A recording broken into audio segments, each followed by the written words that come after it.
அபிராமி அந்தாதியினுடைய பாடல்களை ஒவ்வொரு பாடலாக பார்த்து அவையில் சொல்லப்பட்டிருக்கின்ற நுட்பமான பொருள் விளக்கங்களை பார்த்து வருகிறோம். 19 பாடல்களை பார்த்து முடித்துவிட்டு இன்று 20வது பாடலுக்குள் அடியெடுத்து வைக்கிறோம். இந்த 20வது பாடல் நமக்கு வீடு முதலிய செல்வங்கள் கிடைப்பதற்கு அருள்கின்ற பாடல். இந்த பாடலில் அபிராமி பட்டர் அபிராமி வீற்றிருக்கக்கூடிய இடம் எது என்று வியந்து பாடுகிறார். அந்த பாடலை பார்த்துவிட்டு அதில் சொல்லப்பட்டிருக்கின்ற கருத்துருக்களையும் அது சார்ந்த திருமந்திரங்களையும் பார்த்தால் அன்பர்களுக்கு மிகவும் பயனுள்ளதாக இருக்கும். அந்த 20வது அபிராமி அந்தாதி பாடல். உரைகின்ற நின் திருக்கோயில் நின் கேள்வர் ஒரு பக்கமோ அறைகின்ற நான்மறையின் அடியோ முடியோ அமுதம் நிறைகின்ற வெண் திங்களோ கஞ்சமோ எந்தன் நெஞ்சமோ மறைகின்ற வாரிதியோ பூரணாசல மங்களையே. இதான் அந்த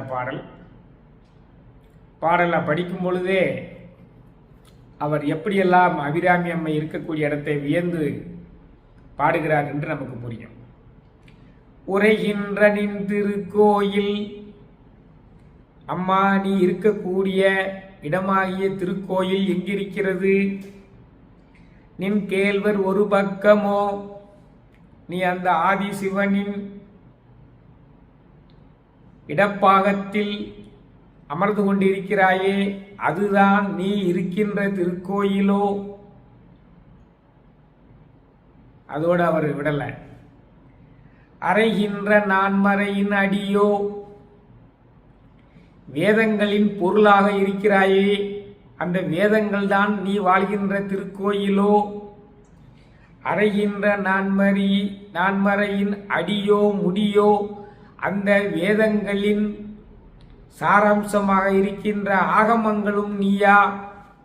அந்த ஆகமங்கள் தான் நீ இருக்கின்ற திருக்கோயிலா? அமுதம் நிறைகின்ற வெண்திங்களோ, குளிர்ச்சி பொருந்திய அமுதத்தை விளைவிக்கின்ற அந்த அமுத வெள்ளத்தை விளைவிக்கின்ற பூர்ண சந்திரன் தான் நீ இருக்கக்கூடிய இடமா? கஞ்சமோ தாமரை மலர்தான் நீ இருக்கக்கூடிய இடமா? எந்த நெஞ்சகமோ அல்லது என்னை போன்ற அடியார்களின் உள்ளந்தான் இருக்கின்ற திருக்கோயிலா? மறைகின்ற வாரிதியோ, இந்த உலகத்தை எல்லாம் மறைத்திருக்கின்ற பெருங்கடல் தாண்டி எழுந்தருள் இருக்கின்ற திருக்கோயிலா? பூரணாசல மங்களையே, இந்த உலகத்தில் எங்கும் நிறைந்திருக்கின்ற அம்மையே, நீ எழுந்தருளி இருக்கின்ற திருக்கோயில் இறைவனின் இடப்பாகமா? வேதங்களின் உட்பொருளா? வேதங்களின் சாராம்சமான ஆகமமா? தினம் உதிக்கின்ற பௌர்ணமி சந்திரனா? தினம் மலர்கின்ற தாமரை மலரா? அல்லது தினமும் உன்னை போற்றுகின்ற அடியார்களின் நெஞ்சந்தான் உன்னுடைய திருக்கோயிலா? இல்லை இல்லை, இந்த உலகையே சூழ்ந்திருக்கின்ற பெருங்கடல் தான் நீ எழுந்தருளி இருக்கின்ற திருக்கோயிலா என்று அபிராமவல்லி எழுந்தருளி இருக்கின்ற திருக்கோயில் எது என்று வியந்து பேசுகிறார். இப்ப நுட்பமான பொருள்களை எல்லாம் பார்க்க வேண்டியிருக்கிறது. அடியார்கள் எல்லாம் ஒரே ஒரு விஷயத்தில் தெளிவாக இருப்பார்கள். வேதங்கள் அனைத்துமே இறைவனால் உச்சரிக்கப்பட்டவை. 50 எழுத்தே அனைத்து வேதங்களும், 50 எழுத்தே அனைத்து ஆகமங்களும், 50 எழுத்தின் அடைவை அறிந்தபின் 50 எழுத்தும் அஞ்செழுத்தாமே. அந்த காலத்தில் தமிழ் எழுத்துக்கள் 51 இருந்திருக்கின்றன. 50 எழுத்துக்கள், உயிரெழுத்து 16, மெய்யெழுத்து 34, ஓம் என்ற எழுத்து சேர்த்து 51 எழுத்து.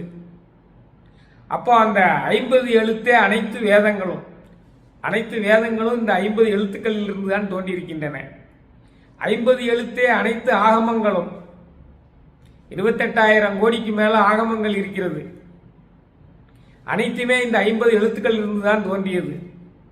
இந்த 50 எழுத்தும் எதிலிருந்து தோன்றியது என்று பார்த்தால் 50 எழுத்தும் அஞ்செழுத்தாமே. நமசிவய என்ற 5 எழுத்திலிருந்து தான் இவை தோன்றியிருக்கின்றன. அப்படி என்றால் என்ன பொருள்? நமசிவய என்பது யாரை குறிக்கிறது? இறைவனை குறிக்கிறது. ஆதிசிவனில் இருந்து தான் தமிழ் தோன்றியிருக்கிறது. தமிழ் எழுத்துக்கள் தோன்றியிருக்கின்றன, வேதங்கள் தோன்றியிருக்கின்றன, ஆகமங்கள் தோன்றியிருக்கின்றன. அந்த ஆதிசிவனின் பாதியாக அம்மை இருப்பதால் அம்மை எழுந்தருளி இருக்கின்ற திருக்கோயில் ஆதிசிவனின் இடப்பாகமா என்று அவர் கேட்கிறார். அதைத்தான் நம்ம உணர்ந்து பார்க்கணும். தொடர்புடைய அந்த நிகழ்ச்சிகளை எல்லாம், பாடல்களை எல்லாம் சிந்திக்கணும். 50 எழுத்தே அனைத்து வேதங்களும், 50 எழுத்தே அனைத்து ஆகமங்களும், 50 எழுத்தின் அடைவை அறிந்தபின் 50 எழுத்தும் அஞ்செழுத்தாமே என்கிறது திருமந்திரம். இவர் சொன்ன கருத்தை இன்னொரு திருமந்திரம் சொல்லுது. அஞ்சனமேனி அறிவையோர் பாகத்தன், அஞ்சோடு 23 ஆகமம், அஞ்சலி கூப்பிய 60 அறுவரும் அஞ்சா முகத்தில் அரும்பொருள் கேட்டதே. அஞ்சனமேனி அறிவையோர் பாகத்தன், அம்மையை இடப்பாகத்தே கொண்டிருக்கின்ற அந்த ஆதிசிவன், அஞ்சோடு 23 ஆகமம், 28 ஆகமம் இருக்கிறது. ஒவ்வொரு ஆகமத்திலும் கோடிக்கணக்கான பாடல்கள் இருக்கின்றன, அது வேறு விஷயம். அஞ்சோடு 23 ஆகமம், அஞ்சலி கூப்பி 60 அறுவரும், 66 முனிவர்களும் இறைவனிடமிருந்து அந்த ஆகமங்களை கேட்டார்கள்.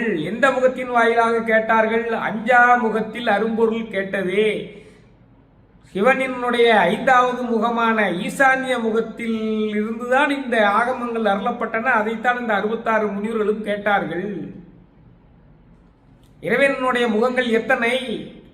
கிழக்கு நோக்கிய முகம் தற்புருடம், கிழக்கு நோக்கிய முகம் தற்புருடம், பொன்னிறமாக இருக்கும். மேற்கு நோக்கிய முகம் சத்யாஜாதம், வெண்ணிறமாக இருக்கும். வடக்கு நோக்கிய முகம் வாமதேவம், சிவப்பாக இருக்கும். தெற்கு நோக்கிய முகம் அகோர முகம், கருப்பாக இருக்கும். மேல் நோக்கிய முகம் ஈசான்ய முகம், பவள நிறத்தில் இருக்கும். அந்த ஈசான்ய முகத்தில் இருந்துதான் 66 முனிவர்களும் அந்த 28 ஆகமங்களையும் கேட்டார்கள். அதனால்தான் நீ எழுந்தருளி இருக்கின்ற இடம் வேதமா ஆகமமா என்று அவர் கேட்கிறார். இறைவனுக்கு 6வதாக ஒரு முகம் உள்ளது, அது கீழ் நோக்கிய முகம். அது தீயவர்களை அழிக்கும் போது மட்டும்தான் வெளிப்படும். அதான் நிறங்கள் ஓர் 5 விண்ணோர்கள் ஏத்த மறைந்திருந்தாய். இந்த 5 நிறங்களை உடையவன். அஞ்சனைமேனி அறிவையோர் பாகத்தன், அஞ்சோடு 23 ஆகமம், அஞ்சலி கூப்பிய 60 அறுவரும் அஞ்சா முகத்தில் அரும்பொருள் கேட்டதே. அண்ணல் அருளால் அருளும் சிவாகமம், எண்ணிலி கோடி தொகுத்திடும் ஆயினும், அண்ணல் அருளால் அறிவார்க்கன்றி எண்ணிலி கோடியும் நீர்மேல் எழுத்தே. 28 ஆகமங்கள் இருக்கின்றன. இப்ப 3 திருமந்திரம் சொல்லியிருக்கேன் இந்த ஒரு பாட்டை வச்சு. இந்த ஒரு பாட்டில் 3 திருமந்திரம் எனக்கு நினைவுக்கு வந்தது. அப்ப 28 ஆகமங்கள் இருக்குது. ஒவ்வொரு ஆகமத்திலையும் கோடிக்கணக்கான பாடல்கள் இருக்கின்றன. அதெல்லாம் இந்த பிறவியில படிக்க முடியாது. ஆனா அண்ணலோட அருள் இருந்துன்னா ஒரு நொடி பொழுதிலேயே அறிந்து கொள்ளலாம். அண்ணல் அருளால் அறிவார்க்கன்று எண்ணிலி கோடிய நீர்மேல் எழுத்தே. மற்றவர்களுக்கு அது நீர்மேல் எழுத்து போல் தெரியாமலே போய்விடும். அதைத்தான் அபிராமி பட்டர் வியந்து பாராட்டுகிறார். அம்மையே, நீ இறைவனுடைய இடப்பாகத்தில் இருப்பதால் அதுதான் உன் கோயிலா? நீ இடப்பாகத்தில் இருக்கும் பொழுதே அவன் ஈசான்ய முகத்தின் மூலமாக அந்த வேதங்களையும் ஆகமங்களையும் 66 முனிவர்களுக்கும் அருள் இருக்கின்றானே. அப்ப அந்த வேதங்களில் நீ இருக்கிறாயா? ஆகமங்களில் நீ இருக்கிறாயா? தினம் வருகின்ற பௌர்ணமி சந்திரனில் நீ இருக்கின்றாயா? தினமும் மலர்கின்ற தாமரை மலரில் இருக்கின்றாயா? அடியார்களினுடைய உள்ளங்களில் எல்லாம் நீ இருக்கின்றாயா? இந்த உலகை சூழ்ந்திருக்கின்ற கடல்களில் எல்லாம் நீ இருக்கின்றாயா என்று கேட்டுவிட்டு, நீ உலகம் முழுவதிலுமே இருக்கிறாய், பூர்ணாசல மங்களையே, ஒரு இடம் கூட விடாமல் எல்லா இடங்களிலும் நீ இருக்கின்றாய். துணிலும் துரும்பிலும் அணுவிலும் கடியிலும் பெரிய மலையிலும் மடுவிலும் நீ எல்லா இடங்களிலும் இருக்கிறாய், எல்லா இடங்களிலும் நீ நிறைந்திருக்கிறாய் என்பதே இந்த பாடலினுடைய சாராம்சம். இந்த பாடலை கேட்டீர்களேயானால் சகல செல்வங்களும் வீடு முதலிய சகல சம்பத்துகளும் உங்களுக்கு கிடைக்கும். அந்த பாடல் தான் இது. உரைகின்ற நின் திருக்கோயில் நின் கேள்வர் ஒரு பக்கமோ, அறைகின்ற நான் மறையின் அடியோ முடியோ, அமுதம் நிறைகின்ற வெண்டிங்களோ கஞ்சமோ எந்தன் நெஞ்சகமோ, மறைகின்ற வாரிதியோ பூரணாசல மங்களையே. இதான் அந்த அற்புதமான அபிராமி அந்தாதியினுடைய 20வது பாடல். மற்றும் ஒரு அபிராமி அந்தாதி பாடலில் உங்களை விரைவில் சந்திக்கிறேன். வான்மையில் வளாது பெய்க மலிவளம் சுரக்க, மன்னன் கோன்முறை அரசு செய்க குறைவிலாது உயிரல் வாழ்க, நான்மறை அறங்கள் ஓங்க நற்றவம் வேள்வி மல்க, மேன்மைகொள் செய்வ நீதி விளங்குக உலகமெல்லாம், மேன்மைகொள் செய்வ நீதி விளங்குக உலகமெல்லாம், மேன்மைகொள் செய்வ நீதி விளங்குக உலகமெல்லாம். நன்றி, வணக்கம்.